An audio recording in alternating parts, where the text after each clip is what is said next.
आज का हमारा टॉपिक शुरू हो रहा है एंजियोस्पर्म की टैक्सोनॉमी।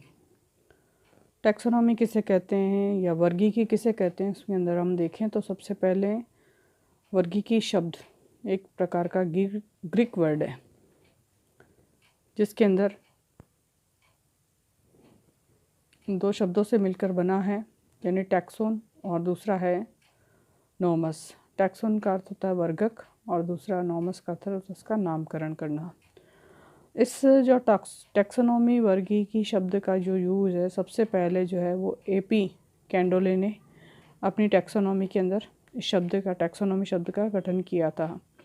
और उन्होंने जिस पुस्तक के अंदर इसका यूज़ किया है वो है थ्योरी ऑफ एलिमेंट्री बॉटनी, जिसके अंदर उन्होंने इस शब्द का उपयोग किया। तो अब हम एंजियोस्पर्म की जो वर्गीकी है उसके बारे में देखें कि वर्गीकी क्या है।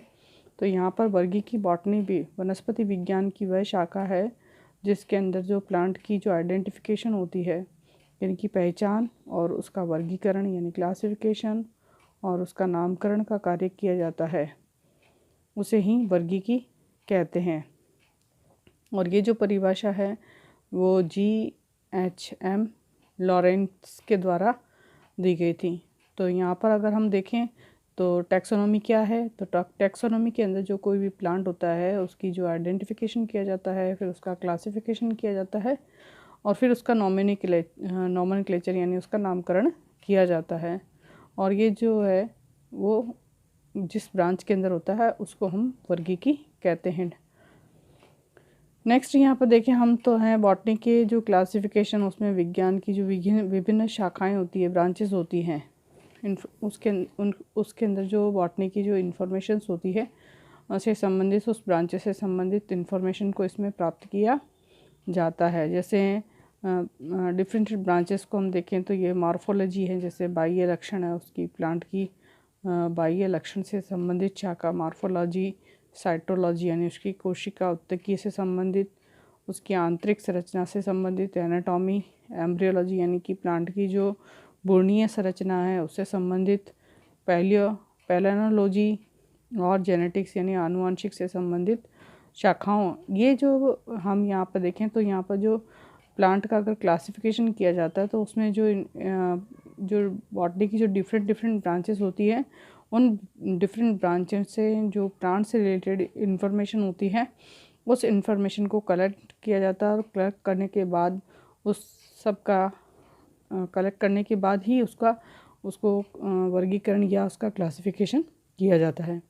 अब हम देखें तो नॉमेनक्लेचर या नामकरण किसे कहते हैं। जो पादप के अंदर जो पादप का जो नामकरण जब किया जाता है नॉमेनक्लेचर में, तो प्लांट के केवल एक यूनिवर्सल जो नाम होता है वो ही नाम उसको दिया जाता है, क्योंकि प्लांट है जो है वो डिफरेंट एरियाज़ के अंदर प्रेजेंट्स होते हैं। बहुत सारे अलग अलग एरियाज़ के अंदर सेम प्लांट की वैरायटी पाई जाती है, तो उसे लोकल नाम अलग दिया जाता है। तो प्लांट से रिलेटेड जितनी भी इंफॉर्मेशंस होती हैं उनको पर्टिकुलर अलग अलग एरियाज़ के अंदर ही वो इन्फॉर्मेशन ना रह जाए, तो इसलिए जो प्लांट है उसको एक स्टैंडर्ड IUCN के द्वारा, इंटरनेशनल बॉटनिकल नॉमेनक्लेचर के द्वारा यहाँ पर एक वनस्पतिक नाम उसको दे दिया जाता है, जिससे कि प्लांट से रिलेटेड जितनी भी रिसर्च होती है और रिसर्च के आधार पर उस सारी रिसर्च को एक ही जगह कलेक्ट किया जा सके और उसको उसके अंदर एडजस्ट करके प्लांट्स की प्रिमिटिव या उसके अंदर जो एडवांस कैरेक्टर्स पाए जाते हैं उसको आइडेंटिफाइड किया जा सके।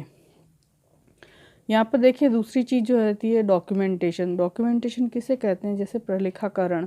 प्लांट के अंदर जो प्लांट का जो है डिफरेंट एरियाज़ के अंदर से उसका कलेक्शन करना, संग्रह करना, जैसे म्यूज़ियम में, और फिर उसको कलेक्ट करने के बाद उसको डिफरेंट एरिया से कलेक्ट करने के बाद उसको लंबे समय तक उसको स्टोर करना और उससे संबंधित जितनी भी जानकारी है उसे स्टोर करके रखने के लिए कुछ रिकॉर्ड रखे जाते हैं, जिसे हम यहाँ प्रलेखीकरण कहते हैं। जैसे वो प्लांट है तो हर्बेरियम शीट्स तो तैयार की जाती है, और वो जो प्लांट है वो लिविंग है या फॉसिल्स है, यानी कि जीवाश्म है या भी है, और उसको किस रूप में हम उसको प्रिजर्व करके रख सकते हैं या उसको संग्रहित करके रख सकते हैं। उससे संबंधित जो चित्र हैं और उनसे संबंधित जो क्लासिफिकेशन है उसके रूप में उसको स्टोर कर दिए जाता है, उससे प्रिजर्वेशन करके रखा जाता है। इसको हम अलग अलग तरीके से भी इसको समझ सकते हैं। तो प्लांट का जो यहाँ पर प्रलेख है यानी उसका डॉक्यूमेंटेशन किया जाता है, जाकि जब भी आवश्यकता पड़ने पर हम प्लांट्स की रिसर्च कर सकें या प्लांट के ऊपर कार्य कर सकें, और अगर इंडेंजर्ड कंडीशंस होती है तो उस प्लांट को प्रोटेक्शन उसका किया जा सके। अभी हम देखें यहाँ पे तो कॉन्सेप्ट ऑफ टैक्सोनॉमी, तो वर्गी की जो संकल्पना होती है या वो क्या है और वर्गी की कौन कौन सी क्लासेस होती है। तो यहाँ देखें तो प्लांट से संबंधित जितनी भी इंफॉर्मेशंस होती हैं उनको उसके ऑर्डर्स के अनुसार, उसके क्रम के अनुसार विभिन्न प्रकार के जो टैक्सॉन्स होते हैं वर्गक का उपयोग करते हुए उस इंफॉर्मेशन को उसके अंदर रखा जाता है, और उससे जो ये इंफॉर्मेशन होती है उसकी ओरिजिन साइट या उसके प्लेस से रिलेटेड होती है। नेक्स्ट यहाँ देखें तो हम यहाँ जो प्लांट की जो ओरिजिन होती है उसके अंदर प्लांट की जो टैक्सास होते हैं उसको किस किस आधार पर डिवाइड किया जाता है। तो प्लांट की जो टैक्सास होते हैं, कैटेगरीज होती हैं, जैसे उसको अलग अलग आधार पर उसको रखा जाता है। जैसे डिवीज़न है जिसे प्रभाग कहा जाता है, सब डिवीज़न है उप प्रभाग कहा जाता है, क्लास है वर्ग कहा जाता है उसको, उपवर्ग भी होता है, इसके अंदर अलग ऑर्डर होता है, गण या फैमिली कुल, और इसके अलावा वंश यानी जीनस, और स्पीसीज यानी जाति। तो इस प्रकार प्लांट को अलग अलग भागों के अंदर, श्रेणियों के अंदर विभक्त करता है, जिससे कि उसके अंदर प्रत्येक श्रेणी के अंदर उसकी विशेषताओं को उसके अंदर शामिल किया जाता है जो कि उससे को रिलेटेड होती है। तो यहाँ पर उसको उन विशेषताओं को एक कैटेगरीज के अंदर डिवाइड किया गया है जिसको यहाँ पर टैक्सोन या वर्गक कहा जाता है। अब हम अगला देखें तो यहाँ पर कॉन्सेप्ट ऑफ स्पीसीज, जाति की क्या संकल्पना है, जाति किसे कहते हैं और जाति की परिभाषा क्या है। तो यहाँ पर जो कैरोलस लिनियस हैं इन्होंने जो है प्लांट की जो है वो आकारिकी यानी कि मॉर्फोलॉजी वेरिएशंस, आकारिक की विविधताएं के आधार पर उन्होंने जाति का गठन किया, और जाति का गठन करने पर उन्होंने कहा था जाति जो होती है वो एक प्रकार की जेनेटिकल रूप से जिसके अंदर फिक्स कैरेक्टर्स होते हैं उस ग्रुप को, और वो जो ग्रुप होता है वो इंटरब्रीडिंग करता है यानी अंतः प्रजनन करता है, उस ग्रुप को ही हम जाति कहते हैं। अगर हम यहाँ पर देखें तो प्लांट का वह ग्रुप जिसकी जो मेंबर्स होते हैं उनका जो जेनेटिकल्स इंटरब्रीडिंग होती है और उस इंटरब्रीडिंग में उनमें किसी प्रकार का उसको हानिकारक उसके ऊपर इफ़ेक्ट नहीं होता है, तो उसे ही हम जाति कहते हैं। और जाति के जो मेंबर्स होते हैं वो मॉर्फोलॉजी यानी कि आकारिक की रूपे और फिजियोलॉजी के यानी शारीरिक रूप से एक समान होते हैं, और इनमें इंटरब्रीडिंग यानी अंतः संबंध इनके अंदर पाए जाते हैं। ये आपस में सेक्सुअली रिप्रोडक्शन का काम इनके अंदर करते हैं, ये आपस में अंतः प्रजनन का काम कर सकते हैं, तो इसलिए ये जाति है। अब दूसरी शब्द जो आता है उसके अंदर दूसरा शब्द जो उपयोग में काम में ले जाता है उसे हम अंतराजाति कैटेगरीज कहते हैं। अंतराजाति जो होते हैं उसके जो सदस्य होते हैं, उसके जो मेंबर्स होते हैं वो किसी न किसी जो स्पीसीज के जो मेंबर होते हैं वो क्लाइमेट कंडीशन या फिजिकल कंडीशंस के कारण या वातावरणीय या भौतिकीय परिस्थितियों के कारण उनके अंदर कुछ चेंजेस आ जाते हैं, और वो जो चेंजेस होते हैं वो केवल एक्सटर्नली होते हैं, इंटरनल जेनेटिकल वेरिएशंस उनके अंदर नहीं पाई जाती है। तो इन प्लांट्स के इन जो वेरिएशंस होती है उसके भी दो अलग अलग टाइप्स होते हैं।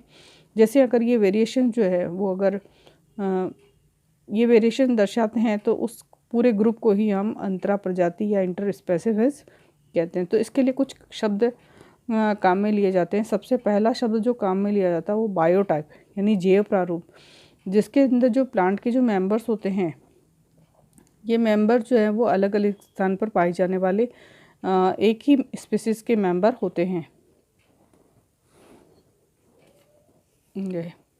अलग अलग स्थानों पर पाए जाने वाले जैसे एक ही जाति के जो सदस्य होते हैं वो जेनेटिकल रूप से अगर रूप से समान हो, लेकिन मॉर्फोलॉजिकली अनइक्वल हो, आकारी में असमान होते हैं, तो इन प्रारूप को हम बायोटाइप कहते हैं या जैव प्रारूप कहते हैं। लेकिन यहाँ पर कंडीशंस है कि अगर इनकी जो क्लाइमेट कंडीशंस अगर एक ही कर दी जाए तो फिर उनके अंदर जो बाह्य लक्षण जो दिखाई दे रही है असमानता, वो समाप्त हो जाती है। तो इस प्रकार का जो प्रारूप होता है उसे हम बायोटाइप कहते हैं। सेकंड जो प्रारूप आता है उसे परिप्रारूप या इकोटाइप कहा जाता है, जिसके अंदर ऐसे प्लांट का ग्रुप जो कि मॉर्फोलॉजिकल रूप से तो डिफरेंट होता है, लेकिन जो अपने उनका जो खुद का एनवायरनमेंट होता है और उसके कारण भी थोड़ी सी वेरिएशंस को दर्शाते हैं। लेकिन जब इनको सेम इन्वायरमेंट के अंदर जब रखा जाता है तो सेम इन्वायरमेंट में रखने पर क्या होते हैं, इनके अंदर जो जेनेटिकल कैरेक्टर्स होते हैं वो आगे कंटिन्यूस हो जाते हैं और कंटिन्यूस होने के कारण ये जेनेटिकल कैरेक्टर्स फिक्स हो जाते हैं।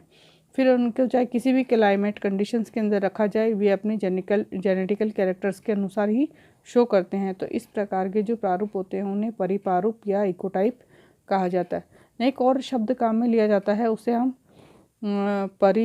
पारीज या इकेट्स कहते हैं। इन पारीज या इकेट्स जो होते हैं वो ये जो है अलग अलग एनवायरनमेंट्स के उगने वाले जो प्लांट्स होते हैं वो एक ही जाति के पादप में वेरिएशंस जो है वो पाई जाती है, और इनको प्लांट्स को अगर एक समान एटमॉस्फेयर दिया जाए तो ये जो वेरिएशंस होती है वो ख़त्म हो जाती हैं। तो इस तरह के जो प्लांट्स होते हैं उन्हें पारीज या इकेट्स कहा जाता है।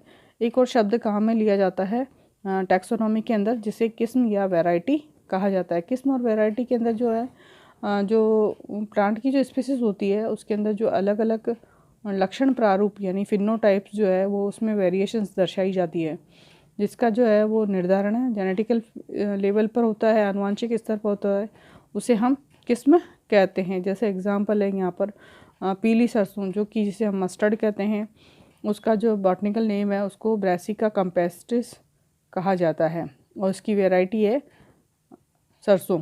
ठीक है, और दूसरी प्रकार की सरसों होती है जिसे ब्लैक मस्टर्ड कहा जाता है, जिसे काली सरसों कहा जाता है, और इसी का भी नाम होता है ब्रासिका कैम्पेस्ट्रिस। और ये वैरायटी जो होती है वो कोटोमा कहलाती है। इस प्रकार हमने देखा कि जो वैरायटीज़ होती है उसके अंदर कुछ जेनेटिकल चेंजेस उसके अंदर पाए जाते हैं। अलग अलग वातावरण में उगने के कारण एक ही जाति जो प्लांट्स होते हैं उसके अंदर वेरिएशंस क्लाइमेट कंडीशंस के कारण प्रेजेंट हो जाती है, और अगर इनको इक्वल क्लाइमेट के अंदर रखा जाता है तो ये जो वेरिएशंस होती है वो विलुप्त हो जाती है। ठीक है, नेक्स्ट जो है कंसेप्ट है वो है कॉन्सेप्ट ऑफ जीनस, यानी वंश की जो संकल्पना है वो वंश क्या है, वंश किसे कहते हैं। तो ऐसी प्रजातियाँ जो कि एक दूसरे से लक्षण में समानता रखती है उसे हम वंश या जीनस कहते हैं। और इसके ऊपर जो है टॉनफोर्ड के अनुसार जो है ये जीनस जो है उसकी स्थापना के लिए पादप की जो प्रजातियाँ उसमें जो फ्लावर और फ्रूट से संबंधित जो कैरेक्टर्स होते हैं प्लांट्स के, उसको यहाँ पर मापदंड या पैरामीटर्स के रूप में यूज़ किया जाता है। ठीक है, जाति की जीनस के लिए, वंश के लिए। इसी तरह जो नेक्स्ट कॉन्सेप्ट जो है वो है द कॉन्सेप्ट ऑफ फैमिली। कुल की जो संकल्पना है उसमें दो या दो से अधिक जो वंशज होते हैं, जो कुल होते हैं, उनके जो कैरेक्टर्स होते हैं उसके अंदर जो इक्वलिटी पाई जाती है, समानता जो पाई जाती है, उसे ही यहाँ पर उनका निर्माण, कुल का निर्माण होता है। इसी प्रकार हम यहाँ देखें तो वंश, तो एक ही फैमिली में एक ही वंश या जीनस उपस्थित होने पर जो उस प्रकार को हम एकल प्रारूप या मोनोटाइप कहते हैं। यहाँ पर कह रहा है कि एक फैमिली में अगर एक ही जीनस या वंश हो तो यहाँ पर उसको हम एकल प्रारूप या मोनोटाइप कहते हैं। जैसे एग्जाम्पल है कुकुरबिटेसी,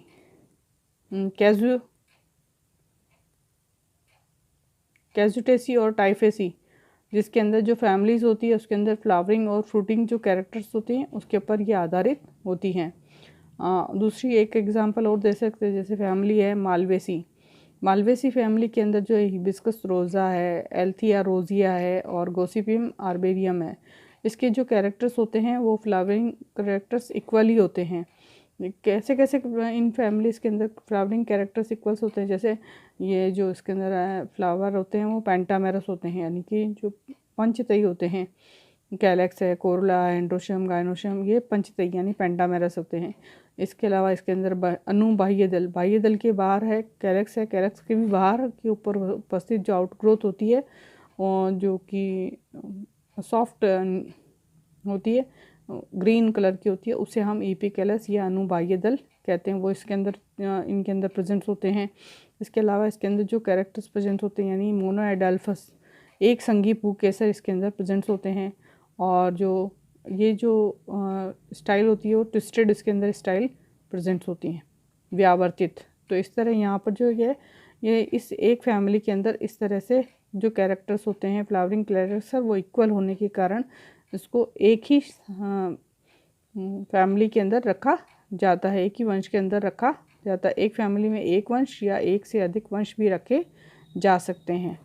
नेक्स्ट कॉन्सेप्ट अगर हम देखें तो यहाँ पर जो कॉन्सेप्ट है वो है the concept of order, class और फाइलम, यानी कि गण की संकल्पना, संवर्ग की संकल्पना और संघ की संकल्पना।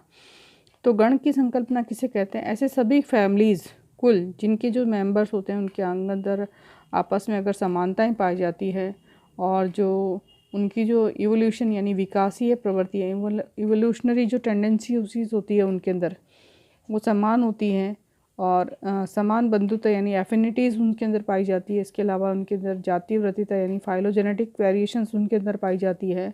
तो ऐसे सदस्य जो हैं, सारे सदस्य जो है फैमिली के मेंबर्स मिलकर ऑर्डर का निर्माण करते हैं। जो ऑर्डर अगर हम यहाँ देखें तो हम एग्जांपल देखें तो ऑर्डर देखें मालवेल्स, एल्स शब्द जो है ऑर्डर में यूज़ किया जाता है। तो उसके अंदर मालवेल्स के अंदर कौन कौन सी फैमिलीज़ को अंदर शामिल किया जाता है? तो मालवेसी और स्टरक्यूलेसी और इसके अलावा टीलिएसी और के कैरेक्टर्स इसके अंदर प्रेजेंट है। यहाँ पर मालवेल्स के अंदर 3 फैमिलीज़ को अंदर शामिल किया गया। अब इनके अंदर क्या सिमिलर कैरेक्टर्स प्रेजेंट होते हैं? तो यहाँ देखिए ये रेगुलर फ्लावर इनके अंदर प्रेजेंट होता है, कैलिक्स 5 होते हैं, कोरोला इसके अंदर 5 होते हैं, स्टेमन जो होते हैं इन्फिनिटी होते हैं, अनंत पुकेसर पाए जाते हैं। इसके अंदर गाइनोसियम जो होता है वो टाइकार्पली या मल्टीकार्पली इसके अंदर होता है। जो जायांग है वो या बहु कार्पल प्रकार का होता है और इसके ये सिनकार्पस होते हैं यानी कि आपस में फ्यूज़ होते हैं और वुडी यानी कि काष्ठीय प्रकार की संरचना इसके अंदर देखने को मिलती है। तो इस प्रकार 3 प्रकार के ऑर्डर जो हैं वो मिलकर एक फैमिली का निर्माण करते हैं। 3 प्रकार की जो, तो हम इसको कुल को देखें तो यहाँ पर जो संघ होता है, ऑर्डर जो है वो 3 प्रकार की फैमिली से मिलकर बना है। मालवेल्स ये एक प्रकार का एग्जाम्पल है।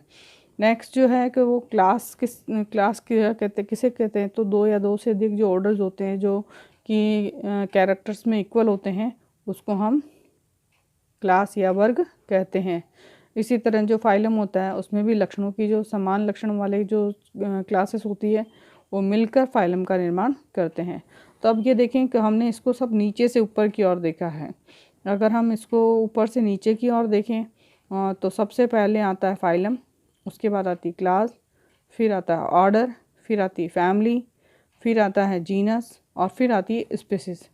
और जबकि हमने इसको एज ए स्पीसीज से देखा है। पहले हमने स्पीसीज के बारे में पढ़ा, उसके बाद हमने जीनस के बारे में पढ़ा, फिर फैमिली, फिर ऑर्डर, फिर क्लास और फिर फाइलम। फिर इस तरह से हमने इसको घटते से बढ़ते क्रम में हमने इसकी जो कॉन्सेप्ट है, इसकी संकल्पना है, उसके बारे में हमने जाना कि एंजियोस्पर्म प्लांट्स की जो टैक्सोनॉमी है उस टैक्सोनॉमी में पर्टिकुलर जो टैक्सॉन्स का यूज़ किया गया, उस टैक्सॉन्स के अंदर किन कैरेक्टर्स को शामिल किया जाता है।